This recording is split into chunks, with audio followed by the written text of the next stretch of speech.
Bom dia, meus amores, tudo bem? Bom dia não, né? Bom dia, boa tarde, boa noite, não sei que hora que vocês estão vendo esse vídeo. Mas, olá, meus amores, tudo bem? Vamos lá, aula nova, capítulo novo. Nós vamos para o capítulo 14 agora, falando de composição dos materiais. No capítulo passado a gente falou dos tipos de materiais, né? E a partir dessa aula nós vamos falar da composição dos materiais, tá bom? Então, nós vamos diferenciar aí os materiais em substâncias puras e misturas. O que são as substâncias puras, então? São aquelas substâncias compostas por apenas um tipo de substância, tá? E misturas são aí formadas por mais de uma substância. Então, por exemplo, a água mineral, aquela água de garrafinha que a gente compra, ela é uma mistura. Por quê? Porque se a gente ler o rótulo dela, a gente vai ver que a gente tem várias substâncias dentro daquela água. Não é só H2O. Nós temos vários minerais dentro daquela água, por isso que ela chama água mineral. Então, a gente tem uma mistura. A água da chuva também é uma mistura. É uma mistura da água com gás carbônico, com nitrogênio, com oxigênio. Então, isso é tudo mistura. A gente vai notar que na natureza a gente tem muito mais mistura do que substâncias puras. As substâncias puras são muito raras de se encontrar. Quais são os exemplos de substâncias puras que a gente tem? Aí, o diamante é uma substância pura, feita somente de carbono, o único componente do diamante é o carbono. E a água pura, que é aquela que é só H2O.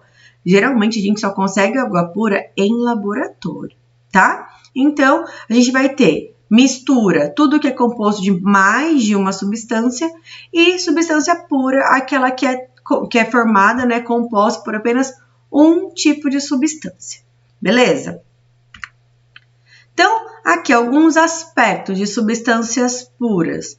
Então, um exemplo aqui, ó, água destilada é aquela que é livre de qualquer coisa, livre de sais minerais, livre de impureza, ela vai ser obtida, então, em laboratório. Ela é um exemplo de substância pura. O alumínio, da latinha de alumínio, também é uma substância pura. Só que a gente vai perceber que a substância pura água está em estado líquido e a substância pura alumínio está em estado sólido quando é em temperatura ambiente. Então, a gente vai perceber que as substâncias puras podem ser encontradas também em várias formas da natureza, tá? As misturas é o que faz parte do nosso dia a dia. Então, a gente tem aí um café, a gente está aí fazendo uma mistura da água com o pó do café. Para a gente fazer uma pizza, também tem uma mistura de todos os ingredientes, né, todos os componentes. E a gente vai classificar essa mistura de acordo com o que a gente enxerga dela, de acordo com o seu aspecto visual, tá? Então, por exemplo, aqui a gente tem a água e o sal. Misturando os dois, nós temos uma substância, uma mistura, na verdade, né? A gente tem uma mistura. Eu ia falar substância, que eu ia falar que é uma fase só. A gente tem uma mistura, porém, a gente enxerga uma coisa só, não é? Você só enxerga a água, você não enxerga o sal dissolvido aqui. Isso a gente vai chamar de solução. Então, quando a gente tem um solvente, ou seja, uma substância que dissolve algo, aqui no caso é a água, e o soluto, que é o que vai ser dissolvido. Então, o sal aqui ele é dissolvido no solvente. Essa mistura aqui forma uma solução, tá? Então, tudo que dissolve, tudo que vem como numa mistura tem um solvente e tem um soluto, sempre, tá? Então, a gente vai falar que de acordo com o aspecto visual das misturas, ou a olho nu ou a microscópio, a gente vai ter dois tipos de misturas. A gente vai ter mistura heterogênea, que são aquelas misturas formadas por duas ou mais fases. A gente vai enxergar duas fases nela, a olho nu ou em microscópio. E mistura homogênea, que é aquela que a gente só vê uma fase, que é o exemplo que eu dei para vocês da água com o sal. Tá vendo que só tem uma fase? A gente não vê diferenciação entre solvente e soluto. Aqui a gente já vê diferenciação, tá? porque elas não se misturam. Então, a gente vê mais de uma fase. Aqui, no livro de vocês, trouxe esse um pouco mais, falando sobre o soro caseiro. O soro caseiro ele é uma mistura homogênea, água, açúcar e sal, em quantidades aí proporcionais, que vão dar aí todo o apoio para um corpo desidratado. Então, quando a gente está com diarreia, vômito, geralmente a gente tem que tomar o soro. Na maioria das vezes, nossos pais, né, fazem o soro caseiro, que é uma mistura com água, açúcar e sal, em proporções certinhas. Por quê? Porque essa mistura homogênea repõe a água e os sais minerais do nosso corpo que a gente tem aí em falta em razão aí de uma diarreia e do vômito, tá?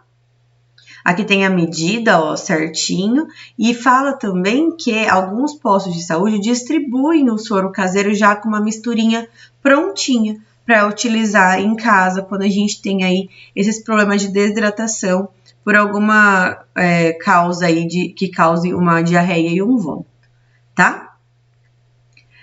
Mas nós também teremos uma mistura heterogênea de uma fase. A gente vai considerar ela a olho nu homogênea, mas a microscópio, ao ver ao microscópio, ela vai ser considerada uma mistura heterogênea. Quais são esses exemplos? O leite e o nosso sangue. Quando a gente olha para o leite e olha para o nosso sangue, a gente está vendo uma mistura homogênea, que a gente está vendo a olho nu. Porém, se a gente olhar ao microscópio, a gente vai perceber que é formado de substâncias diferentes. O leite tem aí uma mistura de várias substâncias, entre elas aí a água e a gordura, e o nosso sangue formado por células diferentes. A gente tem células diferentes formando o nosso sangue. Então, são misturas homogêneas a olho nu e misturas heterogêneas ao microscópio. Então, resumindo, a gente tem materiais que vão ser divididos em substâncias puras ou misturas. As substâncias puras, então os materiais compostos de substâncias puras, têm um único tipo de componente. Exemplo, a água pura, o grafite, o diamante. Os materiais que são misturas são formados por mais de um tipo de componente. E nós vamos dividir eles em misturas homogêneas e misturas heterogêneas. Homogêneas quando a gente vê uma fase e heterogêneas quando a gente vê duas ou mais fases.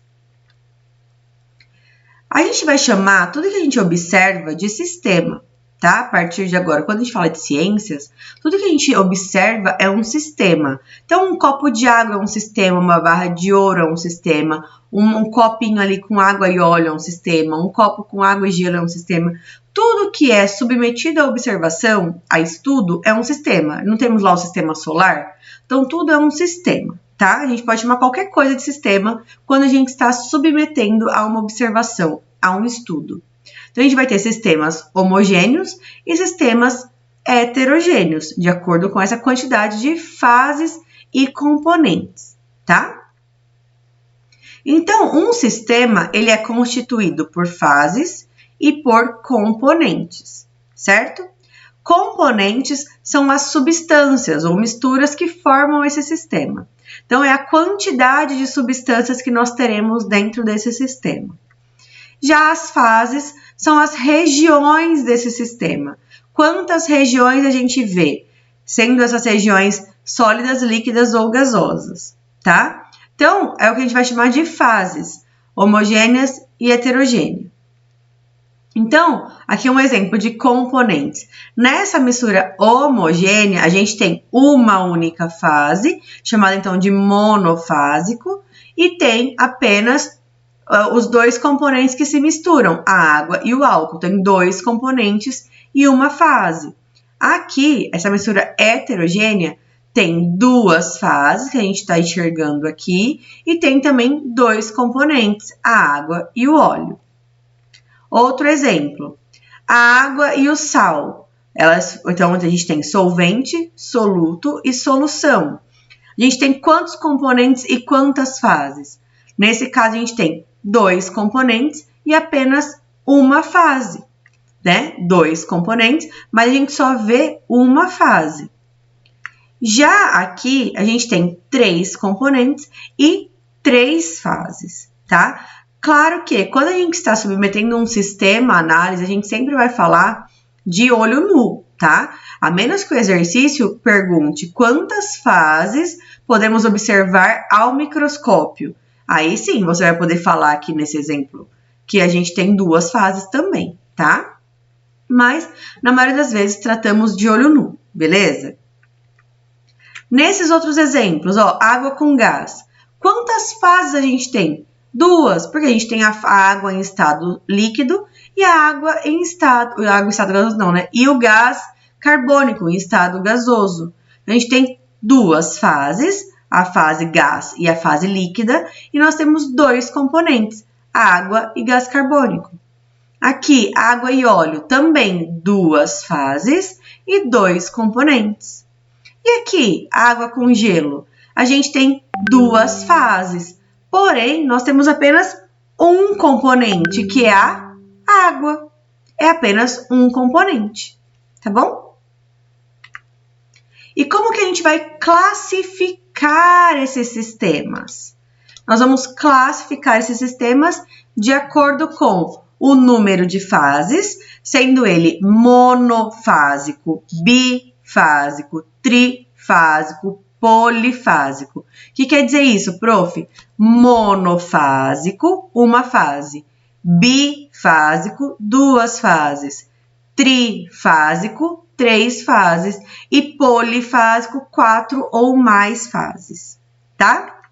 E de acordo com a sua composição, se ele é homogêneo, constituído então por 2 ou mais substâncias perfeitamente miscíveis, ou seja, aqueles que se misturam e a gente só vê uma única coisa, ou heterogêneos, compostos aí por substâncias não miscíveis. O que é miscível? O que se mistura, tá? Então, heterogêneo não se misturam e homogêneo se misturam. Então, a gente tem aqui a água e óleo. Então, a gente vai ter quantas fases? 2 fases e uma mistura heterogênea, nesse caso aqui, né? Uma mistura heterogênea. Já aqui no caso da água e do sal, a gente tem, como eu disse aqui, bifásico, porque a gente tem uma suspensão. E aqui uma mistura homogênea, porque a gente é monofásico, porque a gente tem uma mistura totalmente miscível. Ela se mistura, ela se torna uma mistura homogênea, com apenas uma única fase. A gente só enxerga uma única fase. Quando a gente tem uma mistura heterogênea com mais de uma fase, a gente vai chamar essa parte que não se mistura de suspensão. Fica suspenso, fica separado, tá? E então, resumindo toda essa história, como é muito facinho, muito tranquilo, a gente viu a composição dos materiais, falamos da diferença entre substância e mistura, classificação de homogênea e heterogênea, o que são as fases, identificamos número de fases e número de componentes e falamos de sistemas. Beleza? Então, a gente acabou mais um capítulo. Então, agora é com você. Leia o livro para fixar o conteúdo, leia toda a parte teórica do capítulo e resolvam todos os exercícios da 219 até a 221, inclusive a prática. Essa prática é tranquila de fazer, dá para fazer em casa, tem os materiais em casa. Quem não tiver algum material, dá pelo menos para a gente imaginar o que vai acontecer, tá? Então, é completamente tranquila de se fazer. E a gente vai corrigir ao vivo na próxima aula, segunda-feira. Combinado? Um beijo e até a próxima aula. Tchauzinho!